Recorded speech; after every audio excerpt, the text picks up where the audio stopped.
Buenos días y bienvenidos a Ampliación de Noticias. Son las 8:08 de la mañana del miércoles 19 de junio. Comenzamos nuestro programa con Patricia del Río. Patricia, buenos días. ¿Cómo estás, Fernando? ¿Cómo están todos? Y hemos invitado al señor Fernando Tuesta, que ayer asistió a la Comisión de Constitución, a la que regresará hoy a las 12:30, porque esta comisión a las 2:30 de la tarde, puesto que la comisión está abordando algunos de los proyectos de ley que forman la reforma política propuesta por el gobierno y con la que ha vinculado la solicitud de confianza que obtuvo en el Congreso. El tema que se ha visto ayer y que se verá hoy también es el tema de los partidos políticos.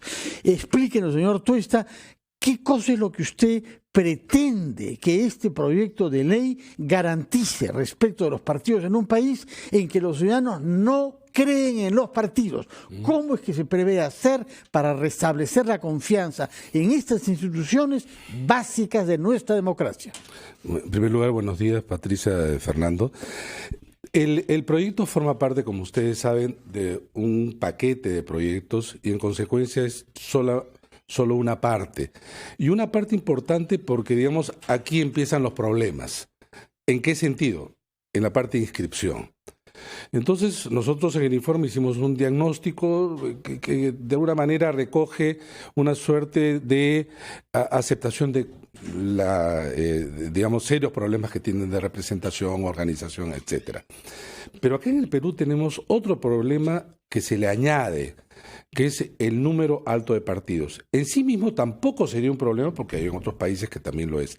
Lo que ocurre que este número alto de partidos ha creado a su vez incentivos y focos de corrupción. Entonces, lo primero que tenemos que hacer es sincerar cuáles son los verdaderos o los reales requisitos para que un partido sea legalmente inscrito.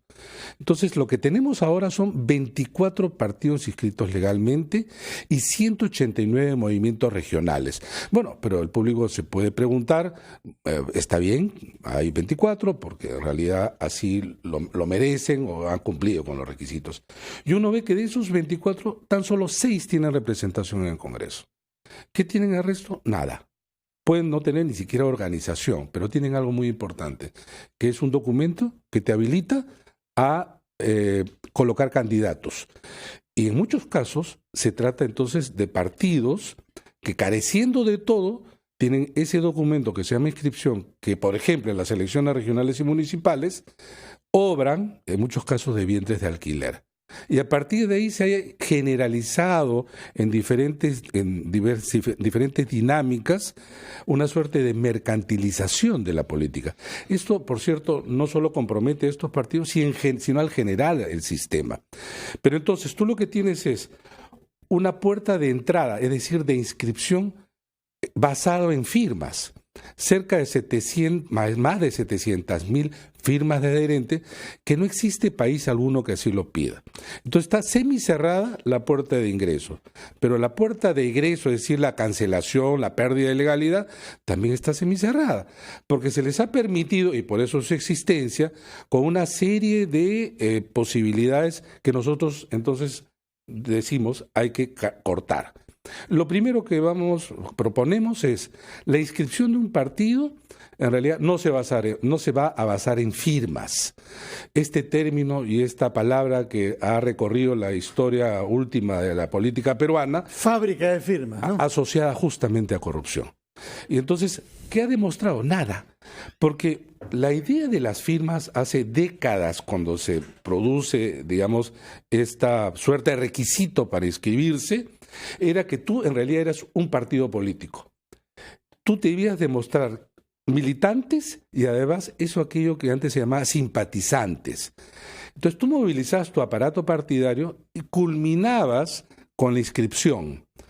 Entonces en la década del 70 eran 40.000 firmas, en la década del 80 eran 100.000, pero fue creciendo intempestivamente. Hasta 800.000. Hasta 800.000. Pero eso no ha generado que los partidos sean más fuertes, porque uno dice, para tal cantidad, quien lo consigue deben ser partidos poderosamente organizados. No, lo que ha ocurrido es que ha producido este mercado de Vientres firma de falsa. alquiler. ¿La solución cuál es, señor Tuesta, Varias. para que no hayan vientres de alquiler, sino hijos nacidos de manera natural? Por ley no se hace un partido ideológico, programático, etcétera. Pero sí lo que nosotros decimos es, sin militantes no hay partido. Y por lo tanto basamos la inscripción en militantes. Pero también ahora lo piden. Nosotros, sin embargo, vamos a decimos lo siguiente. ¿Cuántos militantes debe tener un partido? Al menos el número equivalente a todas las candidaturas que debe proponer un partido, de presidente de la República hasta regidor. Eso es aproximadamente unos 14.000 militantes. Ahora dicen, pero claro, ahora también se presentan militantes, pero ahora de lo que se tiene que entregar es un padrón. Bueno, ahora también se entrega un padrón. ¿Cuál es la diferencia? Que antes, mejor dicho, hasta ahora, una organización presenta un padrón con un número de militantes y al día siguiente no puede tener ningún militante, la ley se lo permite. El día de la elección interna, momento 2, puede presentar otro padrón. Y entonces ahí vienen los conflictos. Nosotros decimos, presentas ese padrón, estas personas tienen derechos y obligaciones como militantes. Pero además ese padrón tiene que ser público, transparente, accesible. Hoy día ustedes entran al organismo electoral y no pueden ver el listado de los militantes de un partido. Bueno, hemos comprendido antes de ir a la pausa qué es lo que propone, queremos comprender qué le objetan y qué propuestas alternativas se le han presentado, porque no se llega todavía a un acuerdo sobre ese punto y hay quienes han expresado claramente una posición contraria a sus propuestas. Primero vamos a la pausa.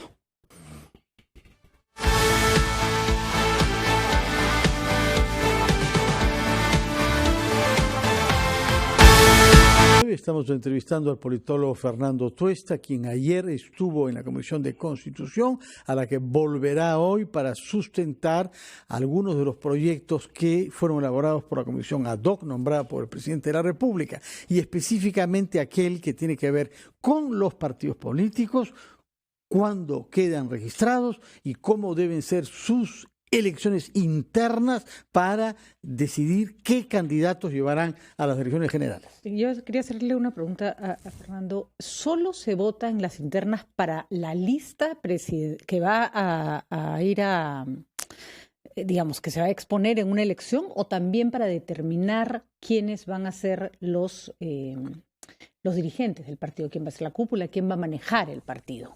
Esa es una buena pregunta que no lo han hecho en la Comisión de Constitución.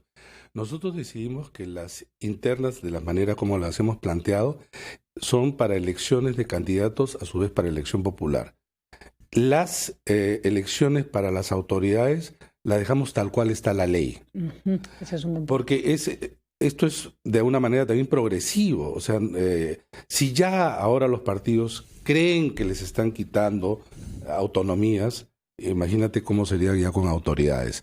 Ahora, sin embargo, la participación de los militantes en el caso de las internas para elegir candidatos siempre es mayor que para la elección de los dirigentes.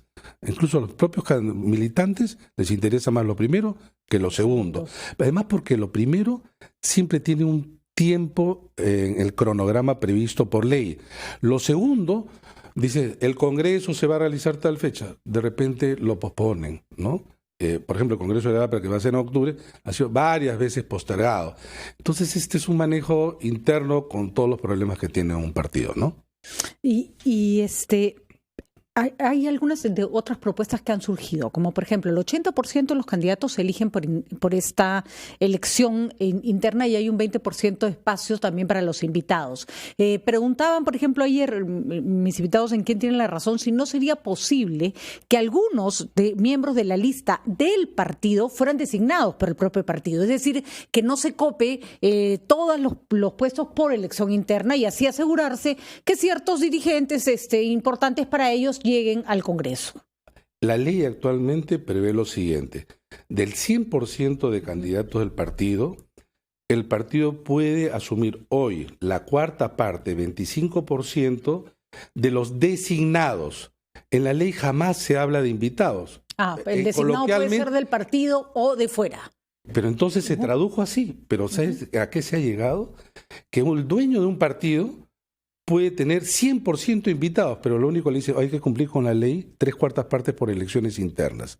Es por eso que se puede explicar cómo hoy, de 135 congresistas, 95 no son miembros del partido. Entonces, lo que nosotros hemos propuesto es que del 100%, 20% sean realmente invitados. Entonces, no tienes por qué invitar a un partido, te invitan a ti, y son designados invitados, pero no miembros del partido. Ahora, esto podría en la comisión variarse y decir, oye, de estos 20% podríamos tener también miembros del partido, digamos algún dirigente, etcétera, que en el fondo yo creo que es así. Ahora, la opinión en general de la comisión es la que nosotros defendemos, pero digamos, esto no desnaturalizaría, por ejemplo, la propuesta. Yo no sentiría que eso es desnaturalizar. O sea, si entrara un grupo No, si es que, digamos, modifican la propuesta, ¿no? Como se pueden modificar algunas otras cosas. Pero lo que no se puede modificar, o sea, la parte vertebral, la columna, es que sean abiertas, obligatorias, simultáneas, organizadas por la OMPE, básicamente. Digamos, esa es la columna, ¿no? Del arquero al centro delantero. ¿Y por qué la obligatoriedad? Porque podríamos hacerlas abiertas, universales, todas el mismo día, pero que solo vayan a escoger para las internas los que quieren participar en la construcción de las listas. Ya. Cuando hay interna de los partidos, solo de los militantes, que son muy pocos los que han hecho, hay un partido que no voy a decir su nombre, fueron a votar 3.8% del padrón que ellos presentaron. 3.8%. ¿Ya?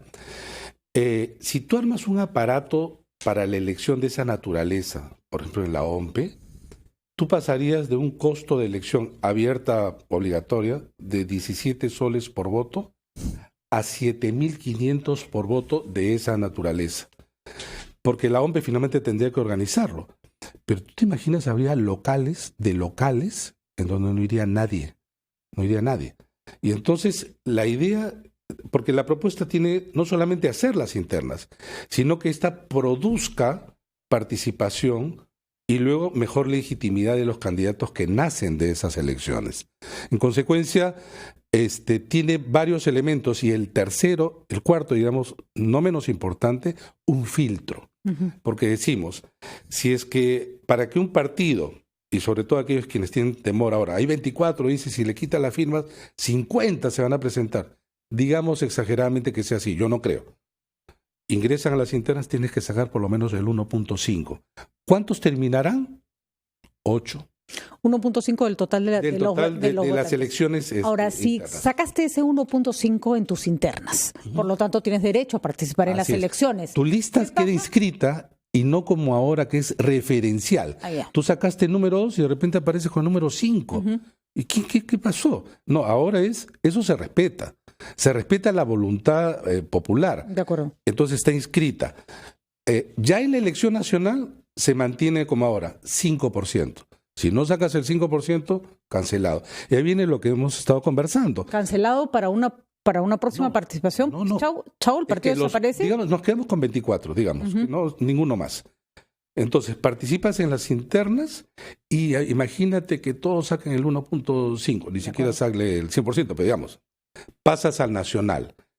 Si es que, en las internas, si es que no logras el 1.5, tu elección no se concreta, o sea, no en la inscripción, y 2, pierdes la inscripción. No vas a estar en la cédula y desapareces como partido.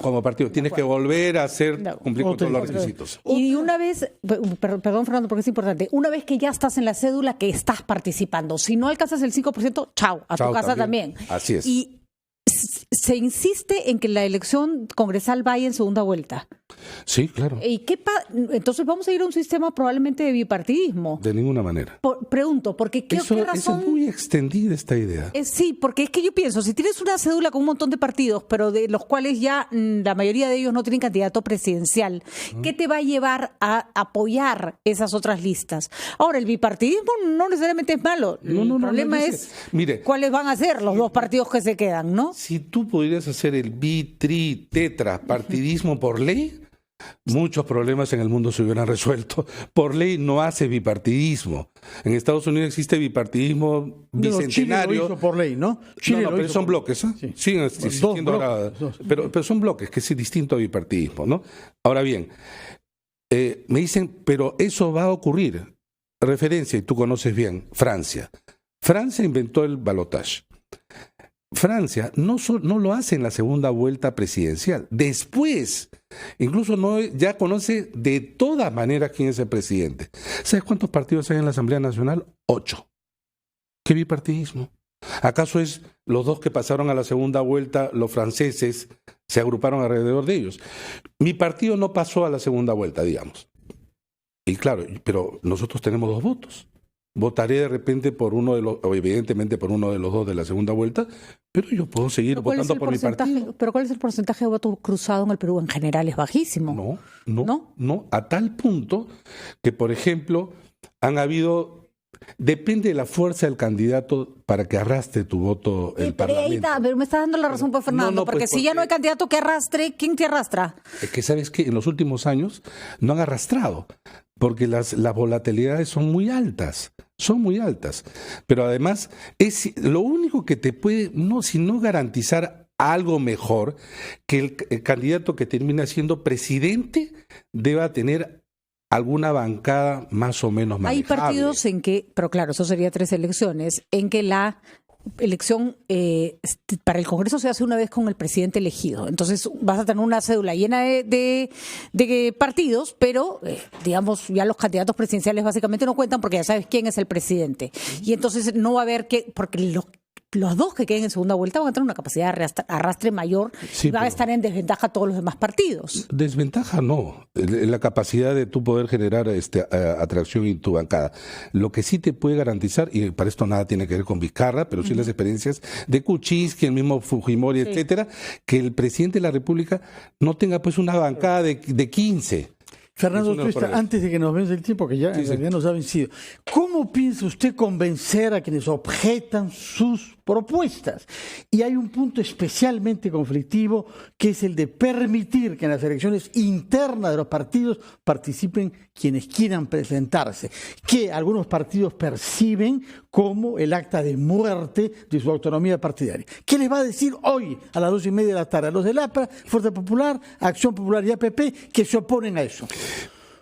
Si esa fuera la razón, hace rato lo hubieran retirado el literal A del artículo 24 de la ley actual, que dice que una de las 3 posibilidades es elecciones internas con afiliados y no afiliados.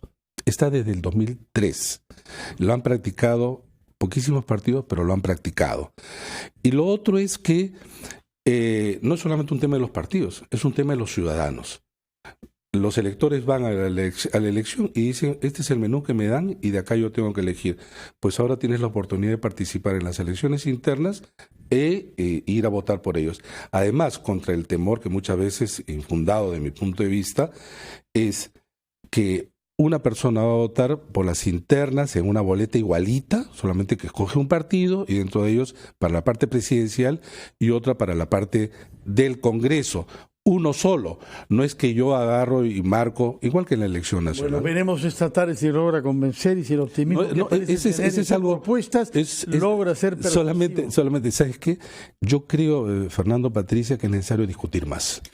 Mucho más, porque hay un desconocimiento muy alto que creo que merece una norma de esta naturaleza discutir y para empezar, que se conozca y que se lea bien la propuesta. El libro estamos discutiendo. El libro que ha publicado Conrad Adenauer es absolutamente claro, debería ser libro de cabecera de todos los congresistas en este momento. Pero hay que leer, uno lo va leyendo por partes, claro, partes no tiene que leerlo todo de un tirón. Una pregunta rapidita, ¿no les mete cara el presidente cuando va y dice todavía podemos cerrar el Congreso justo antes de que ustedes vayan al Congreso? No es como decirle, ya pues, no me fastidien un ratito. Nosotros, lamentablemente, el informe se presenta y la reforma en medio de un fuego cruzado y eso, claro, no es el mejor momento, el mejor escenario, ¿no? Bueno, esperemos que vaya con extintor. Pero ahí vamos, seguimos en la brega, ¿no? Esperemos, y en eso estamos. Perfecto. Muchas gracias, Fernando Tuesta, por explicarnos de qué tratará su participación esta tarde a las 2:30 en la Comisión de Constitución, que verá otro de los proyectos presentados por el gobierno para la reforma política. Pausa y regresamos. Hemos escuchado a un politólogo respecto de la reforma política. Ahora vamos a hablar con dos políticos, voceros de sus respectivas bancadas, la de APP, señor César Vázquez, y la de Nuevo Perú, señor Alberto Quintanilla. Nos interesa naturalmente lo que se pueda hacer para conseguir una reforma política tal y como lo ha planteado el gobierno, pero también saber qué es lo que se ha avanzado en sus conversaciones respectivas a título de sus bancadas con el primer ministro, porque tengo entendido que se han reunido ayer el señor Vázquez por la mañana con Salvador del Solar y el señor Quintanilla por la tarde, y que el primer ministro, como es su función de vocero, ha intentado traducir las reformas a términos que sean políticamente aceptables por los partidos. Cuéntenos, por favor, señor Vázquez, en qué se ha avanzado en su conversación con el primer ministro. Bueno, buenos días, Fernando, buenos días, Patricia, buenos días al Perú, que escucho hoy. Efectivamente, creo que la invitación que nos hiciera el ministro, en mi calidad de vocero titular, y bueno, a Richard Acuña en calidad de vocero alterno, a la presidencia del Consejo de Ministros, fue un momento clave, creo, ¿no? Porque a raíz de las declaraciones equivocadas, creo, totalmente inadecuadas del presidente de la República, en un momento donde el diálogo está fluyendo, era necesario que el Premier, con este tipo de reuniones, ponga un poco de paños fríos a la situación que comenzaba a calentarse de nuevo entre el Ejecutivo y el Legislativo, y creo que sirvió, primero, para que él nos explique que, bueno, no es la intención real del presidente, que quizás la expresión reconoce no ha sido en el momento y en la dirección adecuada, pero que en realidad, si él seguía coordinando con nosotros, es porque continuaba la apertura para el diálogo, para el debate que estamos encaminando juntos, ¿no? Entonces, creo que fue importante esta reunión. Por otro lado, ya explicada y dadas las razones por las opiniones vertidas por el presidente de la mañana, comenzamos a tratar el fondo del problema, ¿no? Puntos que nosotros creíamos importantes aclarar sobre la reforma, por ejemplo, este tema de las elecciones internas, que a nosotros nos preocupaba, y lo hemos dicho acá también desde un inicio, que pues después de haber hecho un trabajo tan sacrificado para hacer partido, para crear militancia en todo el país, con bases a lo largo y ancho de nuestro Perú, terminen eligiendo a nuestros candidatos gente ajena al partido, ¿no? Y más obligada, ¿no? Ahora de manera obligatoria, como pretenden hacerlo. ¿Sigue temiendo eso? Han despejado algunas dudas, ¿ah? ¿Por qué era nuestra preocupación?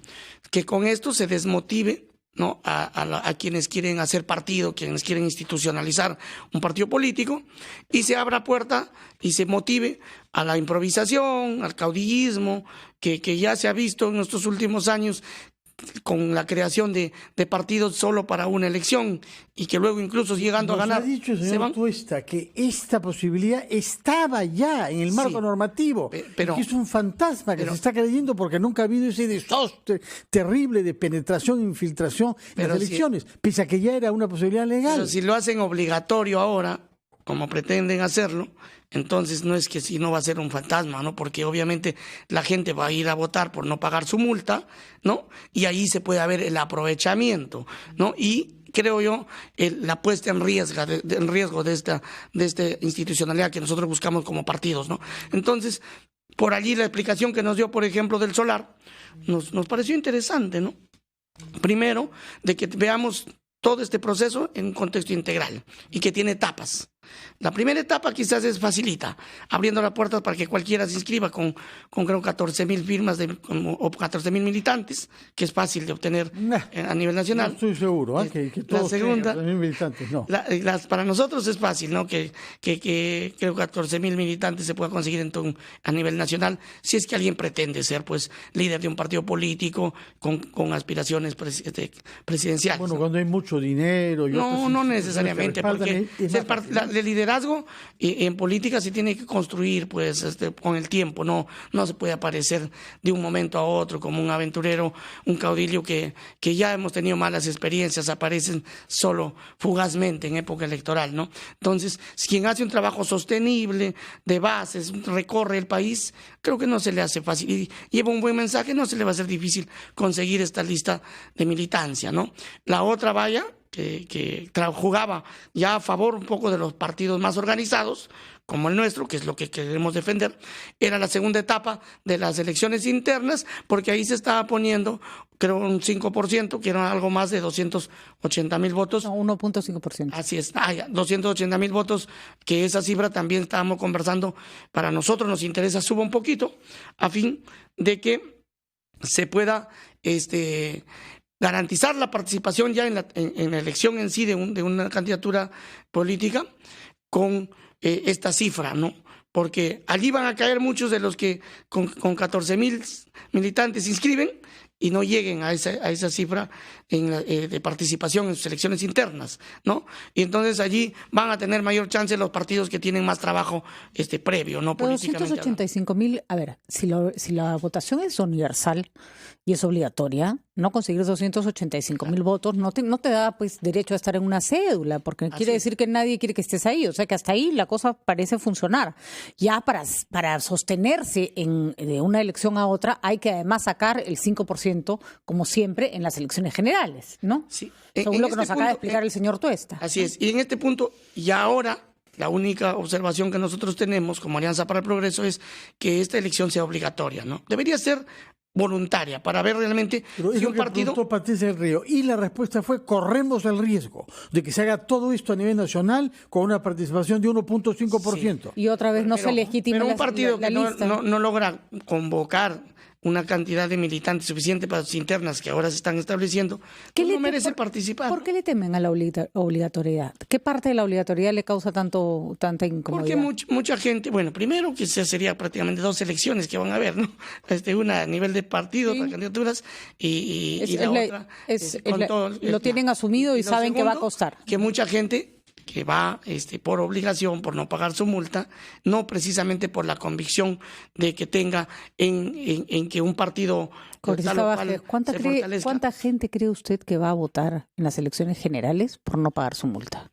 Yo creo que fácilmente un 50%. Entonces tampoco hagamos las elecciones generales, también las quieren hacer facultativas, porque si hace facultativa uno, haga facultativo lo otro. Podría ser una opción, ¿no? Vamos a preguntarle al... Vamos a ir a una pausa y escucharemos al señor Quintanilla, vocero alterno de Nuevo Perú, qué es lo que la izquierda moderna en el Perú prevé que se puedan aprobar de estas reformas. Pero primero vamos a la pausa.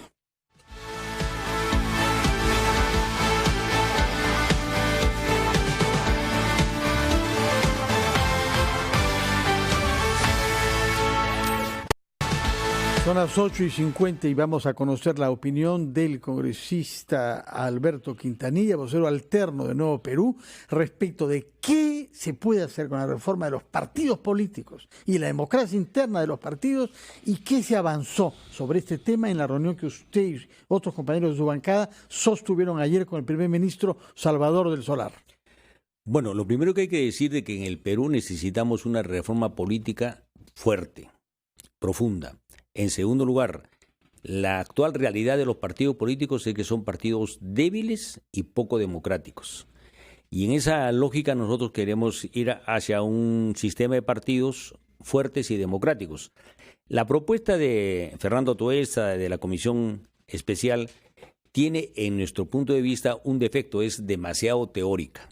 Nosotros estamos de acuerdo que haya que inscribir partidos no con una cantidad de firmas, porque ha demostrado eso ser un fraude hasta la fecha, básicamente, sino con militancia, con adherentes, participantes.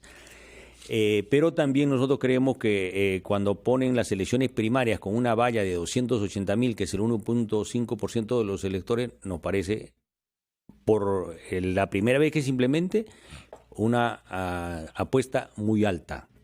Corremos el riesgo de que finalmente eso no fortalezca y sea realmente un fracaso. Por ser primera vez con partidos débiles, tenemos que ir a una situación temporal y bajar la cantidad de electores en estas elecciones primarias obligatorias, ¿no? Pero lo que nos ha dicho el señor Tuesta hace un momento es que hay 14,000 cargos que proveer. ¿A cuántos candidatos corresponde 14.000 cargos? Mire, sí, efectivamente hay 14.000 cargos públicos en el país, cargos de confianza política, pero decir que ese es el número de adherentes, eso es una apreciación absolutamente teórica. La mayoría de organizaciones que tienen afiliados y adherentes bordean los 7.000 para abajo, excepto algunos como Alianza para el Progreso, el APRA y Acción Popular, que vaya a ver si tienen participación activa, porque lo que nosotros venimos señalando es un partido existe en la medida que cumpla los eventos que ha establecido en sus estatutos. Y que yo sepa, las únicas organizaciones que han venido cumpliendo sus estatutos, siendo organizaciones inscritas y no inscritas, son los de la izquierda. Yo no sé, digamos, eventos en los cuales haya habido, digamos, definiciones programáticas. Derecho de réplica, señor Vázquez. Creo que le falta conocer un poco lo que hacemos en Alianza para el Progreso. Tenemos un activismo político permanente, con formación de líderes, con escuela de formación de líderes jóvenes, con participación de la mujer permanentemente. Mira que en las últimas elecciones Gloria regionales... Montenegro, basta, ella sola, claro, creo, En las últimas elecciones regionales tenemos candidatos prácticamente en todo el país, en todos los distritos, bases distritales, que son producto de un trabajo progresivo que se viene haciendo cada vez que de yo manera pregunto organizativa. ¿Quién va a ser el candidato presidencial? Me dicen que el señor Acuña. Entonces, ¿dónde está la democracia si ya saben siempre quién va a ser el candidato presidencial? Es el candidato que totalmente la gente ve natural, ¿no? Porque es el fundador del partido. Pero no solo natural, en sus estatutos está definido como presidente vitalicio, el único partido del Perú. Claro, la verdad que como candidato presidencial obviamente tiene que ser confirmado en las elecciones internas. ¿Contra quién compite? ¿Quién le puede hacer el juego de competencia al señor Acuña? Bueno, si no hay quien lo haga competencia, entonces el pueblo... ¿Podría sobrevivir en Alianza por el Progreso alguien que va a opacar al señor Acuña? Sí, creo que sí. Pero entonces hay que reconocer que él tiene un liderazgo que ha construido y que viene trabajando. Entonces, y eso es importante. Se llama caudillismo, eso no se llama partido político. No, cuando se aparece de un momento a otro quizás, pero él viene construyendo partido hace 17 años, ¿no? Y sobre la obligatoriedad, que decíamos, el riesgo que se corre cuando se quiere hacer obligatorio, sobre todo tratando de elecciones internas, es que esto no garantice que la participación sea orgánica y que no exprese realmente la voluntad de los militantes. Hemos comprendido su réplica. El señor Quintanilla debía decirnos en qué se avanzó en la conversación de ayer con el primer ministro. No, lo que hemos avanzado es le hemos hecho conocer nuestros puntos de vista, le hemos planteado la necesidad de que definan qué cosa es lo que ellos consideran esencial de las reformas, porque eso hablar, si no respetan el espíritu esencial en abstracto y no definen qué cosas son, queda un poco, digamos, en el aire. Porque este es un voto de confianza peculiar, es un voto de confianza, no que ha pedido el Ejecutivo para que le dejen hacer, que le permitan hacer determinadas reformas, sino para que el que otorga la confianza haga. Eso es una situación peculiar, por eso es que nosotros consideramos conveniente que defina cuáles son los puntos esenciales que ellos consideran deben ser aprobados, para que no hablemos al final, yo considero que no fue aceptada porque no hicieron tal cosa. ¿Pero ustedes consideran válido ese argumento de nuestra cuestión de confianza está en suspenso hasta ver cuál es el resultado? Yo considero que no es conveniente, no es válido y debería definir qué cosas son. Es decir, nosotros queríamos que se aprueben las elecciones internas, la inscripción de tal manera, la otra cuestión así, pero ya ser la política predecible. En política, para conversar con franqueza, necesitamos también propuestas predecibles. No es que finalmente pueda sacar bajo la manga una interpretación que no se cumplió y que no fue dicha previamente. ¿Y estaría de acuerdo con que las elecciones internas sean obligatorias y abiertas a miembros y no miembros del partido? Sí, estamos de acuerdo, pero una situación. ¿Por qué? Lo ideal sería tener partidos democráticos fuertes y con amplia militancia y hacer elecciones internas, pero en este momento no tenemos eso en el país.